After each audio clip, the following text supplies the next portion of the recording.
The call came on a Tuesday afternoon while I was reviewing quarterly reports in my corner office overlooking downtown Chicago.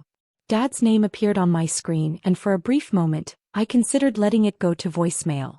Our relationship had been strained for years, reduced to obligatory holiday texts and the occasional awkward lunch. But I answered anyway. "Emma, we need to talk about the wedding," he said, skipping any greeting. I set down my pen. "What about it?" "Carol and I have been discussing the guest list." He paused, and I could hear the hesitation in his voice. The kind of hesitation that comes before delivering news you know will hurt. Her business associates are flying in from all over the country. Very important people in the marketing world. CEOs, creative directors, the kind of crowd that what, Dad? Look, you know Carol's company is at a critical growth stage. First impressions matter in her industry. She needs this wedding to reflect a certain image. I leaned back in my leather chair, staring out at the skyline. "Just say it. We think it would be best if you didn't attend. Carol wants to keep things classy, sophisticated. Her friends are all very successful and you're still..." He trailed off. "Still what?" "You know what I mean, Emma. You're 32 and you rent an apartment. You drive a 10-year-old Honda. You work some vague government job that you can never really explain. Carol's friends, her colleagues, they're going to wonder why my daughter isn't more accomplished." The words hung in the air like poison. I'd heard variations of this my entire adult life. After Mom died when I was 19, Dad had remarried within 2 years to a woman named Patricia who made it abundantly clear that I was a disappointment. That marriage lasted 5 years before ending in a bitter divorce. Now at 61 he'd found Carol, 15 years his junior, ambitious, image-obsessed, and apparently embarrassed by my existence. "You're uninviting me from your wedding because your fiancé thinks I'll make her look bad," I said flatly. "Don't be dramatic. We're just trying to maintain a certain standard. You understand how important this is for Carol's career. Her business is everything to her. This wedding is essentially a networking event. Having you there with your situation, it would raise questions." "Why situation?" "Emma, please. You're an adult. You have to understand that sometimes we make sacrifices for the people we love. Carol needs this wedding to be perfect. Her company, Prestige Marketing Group, is on the verge of major expansion. She's worked incredibly hard to build her reputation. I'm asking you to support that." I thought about the weekly calls I'd fielded from Dad over the past 3 years. The ones where he'd casually mentioned Carol's business struggles. The ones where he'd suggested, almost offhandedly, that I might know someone who could invest. The way his voice had brightened when I told him I'd found someone willing to provide capital. "So you want me to stay away from your wedding?" I said quietly. "The wedding that's 3 weeks away. The wedding I already bought a dress for. I'll reimburse you for the dress. This is just how it has to be. Carol's friends are flying in from New York, Los Angeles, Miami. These are people who matter in her world. You have to understand." "I understand perfectly, Dad." "Good. I knew you'd be reasonable about this. You've always been the understanding one. Not like your brother would have been." "My brother. The golden child who died in a car accident at 24, leaving Dad to pour all his disappointed expectations onto me. The son who could do no wrong even in death." "Is there anything else?" I asked. "No, that's it. We'll catch up after the honeymoon. Maybe we can do lunch or something." "Sure, Dad. Congratulations on the wedding." I hung up without waiting for his response. For a long moment I sat in silence, staring at my phone. Then I opened my laptop and pulled up my encrypted email. My fingers moved across the keyboard with practiced efficiency. To marcus.chin@silverocapital.com.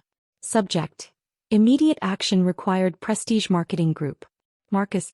Effective immediately, withdraw all capital from Prestige Marketing Group. Dissolve the partnership, trigger the exit clauses, and ensure all funds are returned to our holding company within 48 hours. I want every dollar out. No grace period.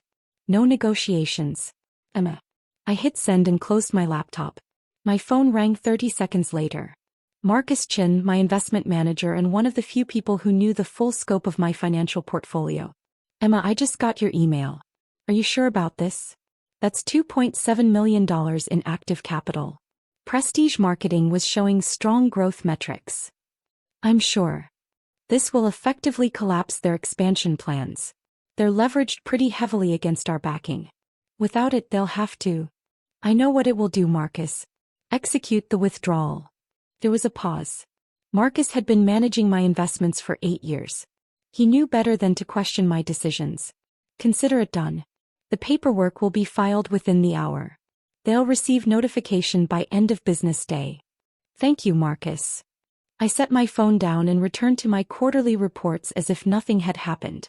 The story of how I became wealthy enough to casually withdraw $2.7 million isn't particularly dramatic. There was no lottery win, no inheritance from a distant relative, no lucky crypto investment. It was simply a matter of being in the right place at the right time with the right skills. After Mom died, I'd thrown myself into my studies. Computer science and applied mathematics at MIT, paid for by scholarships and Mom's modest life insurance policy. Dad had been too consumed with his new wife Patricia to pay much attention to my academic achievements. He certainly didn't notice when I graduated summa cum laude or when I was recruited by a specialized government contractor. The work was classified. Even now, I can't discuss the specifics.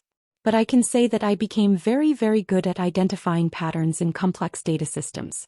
And I can say that the government pays extremely well for certain types of expertise, especially when that expertise helps prevent rather large and expensive problems. By 25, I was earning more than most senior executives. By 28, I'd saved enough to start making strategic investments through a network of holding companies and trusts. By 30, my portfolio was worth $47 million. Now, at 32, I was worth somewhere north of $180 million. I still rented my apartment because I liked the building and saw no reason to deal with property maintenance. I still drove my Honda because it was reliable and I had no desire to attract attention. I still worked my government job because I found the work intellectually satisfying and it gave me purpose beyond simply accumulating wealth. My family knew none of this. To Dad, I was still Emma the disappointment. Emma who never quite measured up to Jason's memory. Emma who worked some boring government desk job and would probably never amount to much. I'd considered telling him the truth 1,000 times. But after Patricia, after watching him choose a new wife's comfort over his own daughter's feelings, I'd decided that some things were better kept private. I wasn't hiding my success out of shame. I was hiding it as a test. Would Dad love me for who I was, or would he only value me for what I had? With Carol, I'd gotten my answer. 3 years ago, when Dad had started dating her, he'd been practically giddy. Carol was successful, attractive, ambitious. Everything Patricia hadn't been. He'd introduced us at an uncomfortable dinner where Carol had spent most of the evening name-dropping her clients and discussing her company's growth trajectory. "We're really at a pivotal moment," she'd said, swirling her wine. "If we could just secure the right investor, someone willing to commit real capital, we could expand into 3 new markets within a year." She'd looked at me expectantly, as if I might suddenly produce a wealthy friend from my purse. "That sounds exciting," I'd said blandly. Dad had jumped in. "Emma, you work in government contracting, right? Do you ever meet people with money? The kind who might be interested in investing?" I'd taken a sip of water. "I might know someone." That someone, of course, was me. Through one of my holding companies, I'd structured a $2.7 million investment in Prestige Marketing Group. The terms were favorable to Carol. Generous, even. Low interest, flexible repayment terms, minimal oversight requirements. Dad had been thrilled when I told him I'd found an investor, willing to back Carol's expansion. He'd hugged me for the first time in years. Carol had been effusive in her gratitude, though she'd never bothered to ask too many questions about where the money came from. The investment had been profitable. Carol was talented at what she did, even if she was insufferable as a person. Prestige Marketing had grown substantially over the past 3 years, opening offices in 2 new cities and doubling their client roster. But business is business. And family is family. And sometimes those two things can't coexist. The first domino fell at 4:47 p.m. My phone buzzed with a text from Dad. "Emma, did you tell Carol's investor something? She just got a call and she's losing her mind." I didn't respond. At 5:15 p.m. another text. "This isn't funny. Carol's business is in serious trouble. Her backer is pulling out. Do you know anything about this?" I muted his conversation thread. At 6:30 p.m. my office phone rang. I didn't recognize the number but I answered anyway. "Emma Anderson?" A woman's voice, tight with barely controlled panic. This is Emma. This is Carol Westfield. Your father's fiancée. We need to talk. Now. About what? Don't play games with me. My CFO just received notice that our primary investor is withdrawing $2.7 million in active capital. Effective immediately. We're scrambling to understand how this happened and who approved this. Your father seems to think you might know something about it. I leaned back in my chair, watching the sun set over Chicago's skyline. Why would I know anything about your business arrangements, Carol? Because you were the one who found the investor 3 years ago. You connected us. You have to know who they are. I knew someone who was interested in investing. That's all. That's all. Her voice rose sharply. That's all? Do you have any idea what you've done? This withdrawal will torpedo our expansion. We've already committed to new office leases, hired staff, signed client contracts based on having this capital available. Without it, we're going to. She stopped abruptly. I need you to contact this investor. Tell them there's been a mistake. Tell them we'll renegotiate terms if necessary. I don't think they're interested in negotiations. You don't think? Emma, this is my company we're talking about. My life's work. You need to fix this. I don't need to do anything, Carol. Silence stretched between us. When she spoke again, her voice was ice. This is about the wedding, isn't it? You're doing this because we uninvited you. That's an interesting theory. You petty, vindictive little. She caught herself. Your father was right about you. He said you never accomplished anything, and now I see why. You tear other people down because you can't build anything yourself.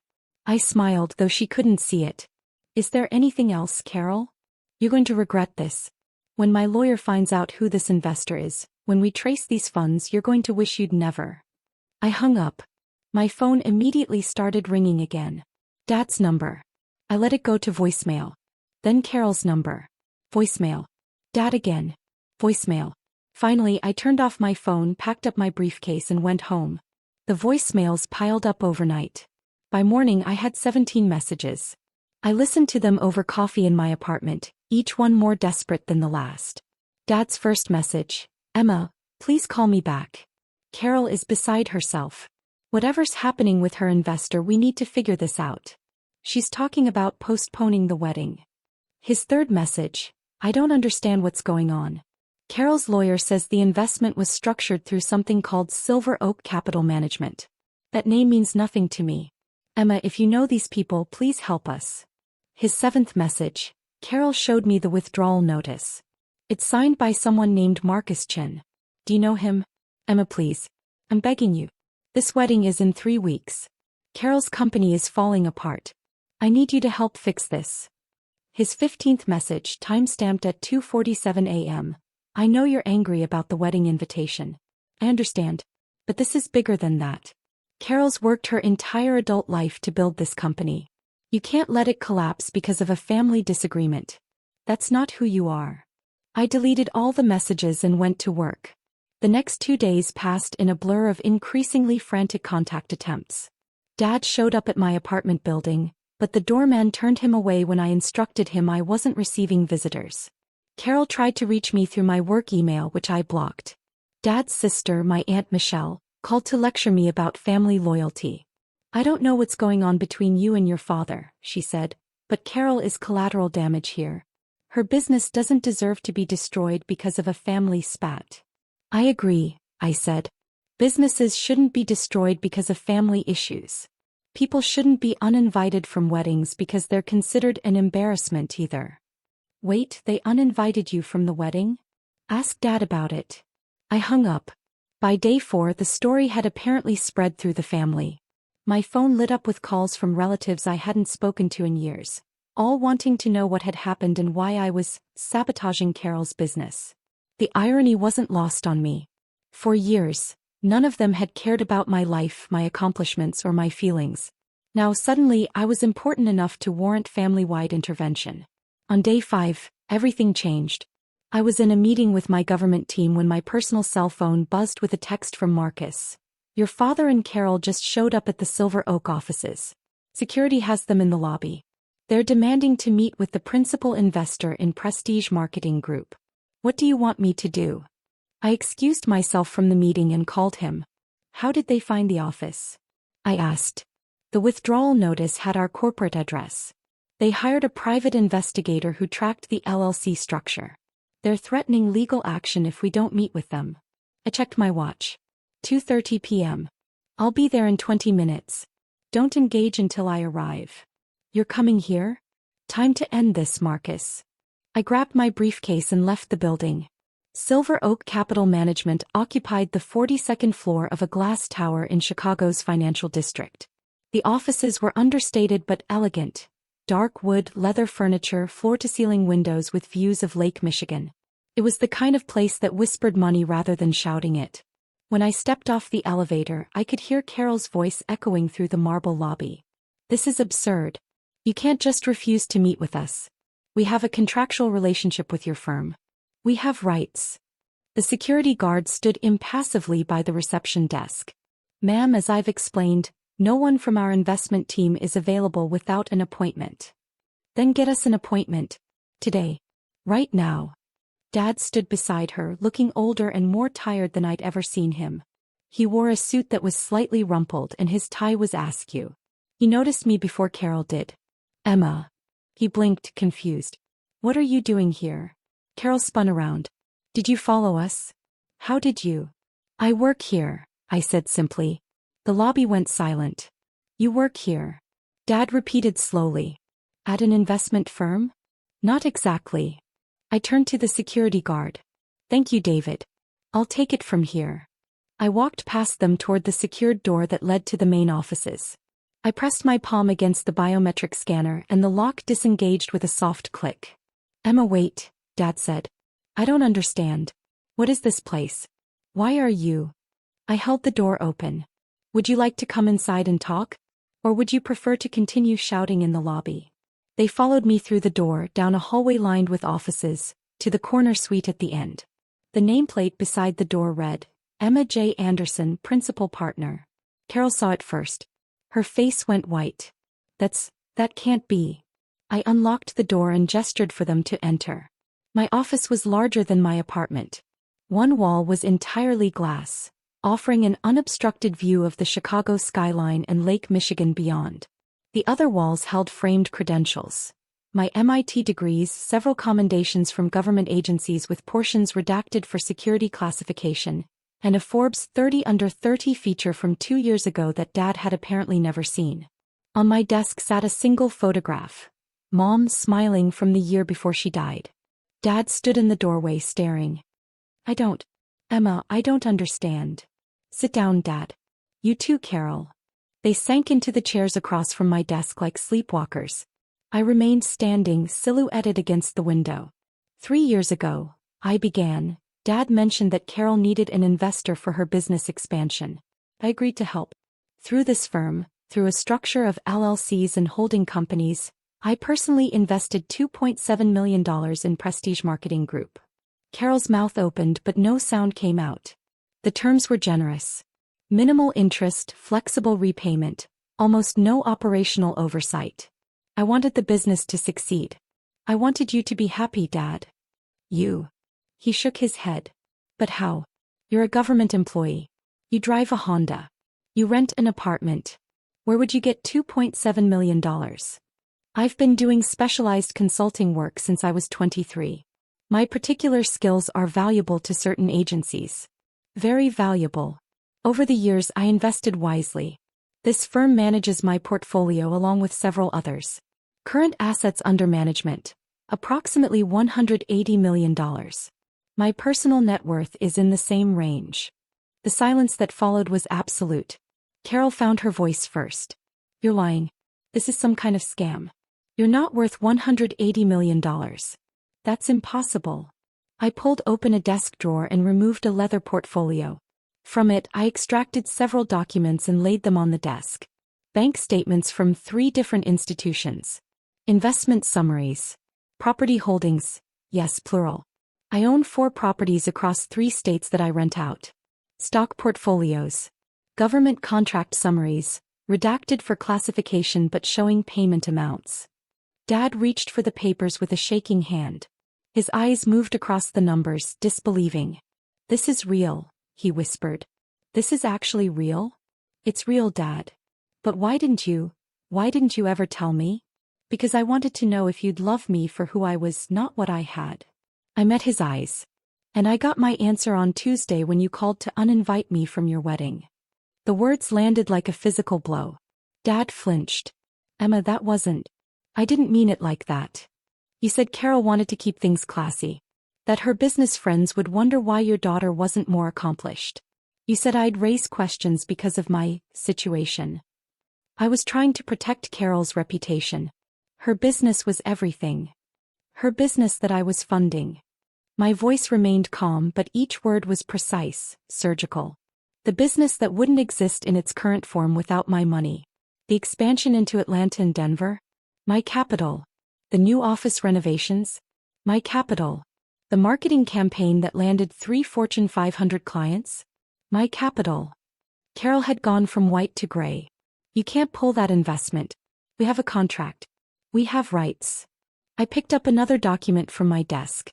Actually, according to Section 14.3 of our investment agreement, I can withdraw funding immediately if certain conditions are met.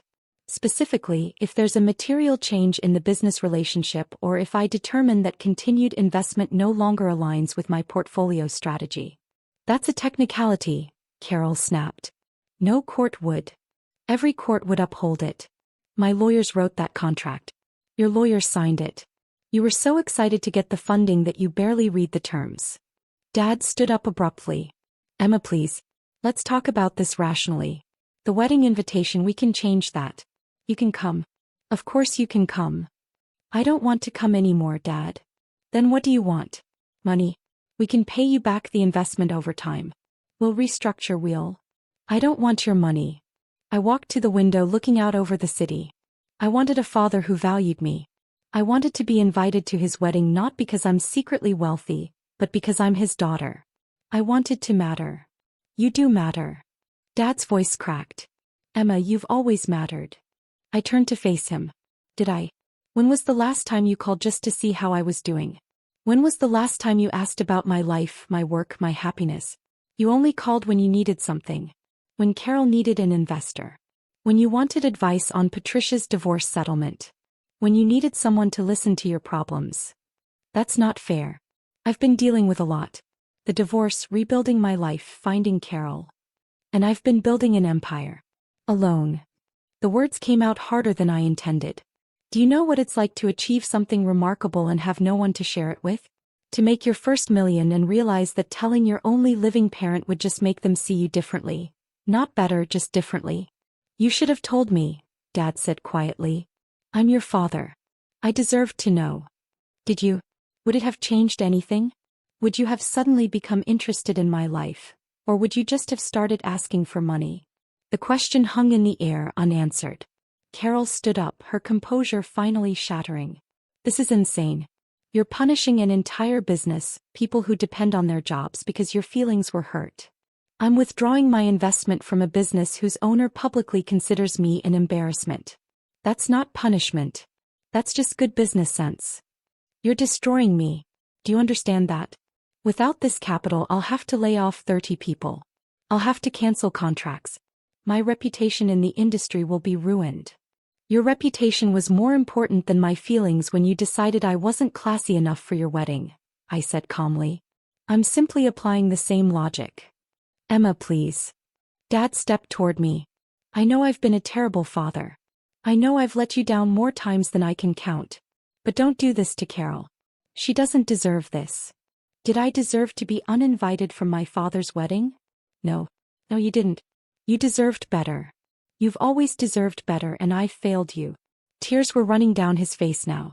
After your mom died, I fell apart. I know I did. I was so lost in my own grief that I forgot you were grieving too. And then Patricia and all the drama with that marriage, and I let you slip away. I let years pass without really seeing you. And now you see me because I have money. Now I see you because I'm finally looking. Really looking. And what I see is an incredible woman who accomplished everything on her own, without any help from me. I see someone strong and brilliant and successful, and I realize that I had nothing to do with any of it. You did this yourself, Emma. And instead of being proud, instead of celebrating you, He broke down completely. I told you not to come to my wedding. I stood very still watching my father cry. Somewhere inside me something shifted. Not forgiveness exactly, but something softer than the cold anger I'd been carrying. The money is withdrawn, I said quietly. That decision stands. But Carol, I'll give you 30 days to find alternative funding. I'll have Marcus draw up a bridge loan with reasonable terms to cover your immediate obligations. After 30 days you're on your own. Carol sagged with relief. Thank you. Thank you. I'm not doing this for you. I'm doing it for your employees who don't deserve to suffer because of this situation. I turned to Dad. As for the wedding, I meant what I said. I won't be attending. I understand. He wiped his eyes. Emma, I know I can't fix everything with one conversation, but I want to try. I want to be a real father to you if you'll let me. That's going to take time, Dad. A lot of time. I know. I'll wait as long as it takes. They left my office 20 minutes later with a promissory note for a bridge loan and the name of 3 potential alternative investors Marcus had identified. Carol's business would survive, though it would take her years to rebuild to the same growth trajectory. The wedding was postponed. Dad called it off entirely 2 weeks later. It didn't feel right, he told me in a voicemail. Getting married while my relationship with my daughter is broken. Carol understood. We're still engaged, but we're waiting. Taking time to figure things out. Aunt Michelle called to apologize. Apparently, Dad had told the whole family what happened. Several other relatives reached out, some apologetic, some just curious about my success. I ignored most of them. 3 months later, Dad started showing up outside my apartment building every Sunday morning with coffee and bagels. He never came up, never pushed. He just stood in the lobby until I came down, handed me a coffee and asked if I wanted to take a walk. The first 2 Sundays I took the coffee and went back upstairs without a word. The 3rd Sunday I walked with him for 10 minutes. The 4th Sunday we walked for half an hour and talked about Mom. Really talked for the first time since she died. By the 6th Sunday it became a routine. It's been 8 months now. Dad and I have coffee every Sunday. We talk about work. He finally understands what I do, or at least as much as I can tell him given the classifications. We talk about Mom and Jason and all the years we lost. We talk about Carol, who broke off their engagement after realizing that Dad's priorities had shifted. She said I was choosing you over her, Dad told me one Sunday. And she was right. I should have chosen you 13 years ago.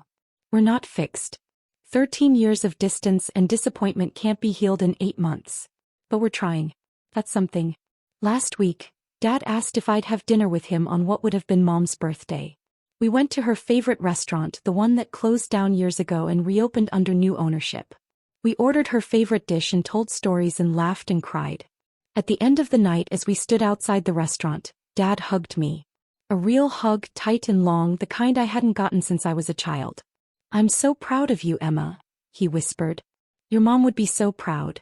I'm sorry it took me so long to say that. I hugged him back. I know, Dad. I know. I still rent my apartment. I still drive my Honda. I still work my government job. But now when Dad calls, it's not because he needs something. It's just to talk. To ask about my day. To tell me about his. Last month he asked if I'd be willing to meet someone he'd started seeing. Her name is Linda. She's a retired teacher. No business empire, no social climbing. Just a kind woman who makes me laugh. I'd like you to meet her. Only if you're comfortable. I met Linda last week. She's nothing like Patricia or Carol. She asked about my work, listened when I answered, and didn't once treat me like a disappointment or an ATM. When Dad mentioned I'd gone to MIT, she smiled and said, "You must have gotten your intelligence from your mother. Your dad's brilliant in his own way, but he couldn't program a microwave." Dad laughed. Real laugh. The kind I hadn't heard since before Mom died. I'm still learning to trust him again. Some wounds take years to heal and some scars never fully fade. But every Sunday morning when I see him waiting in my lobby with coffee and that hopeful expression on his face, I remember that people can change. Sometimes they just need the right motivation. And sometimes, a $2.7 million withdrawal is exactly the wake-up call a relationship needs.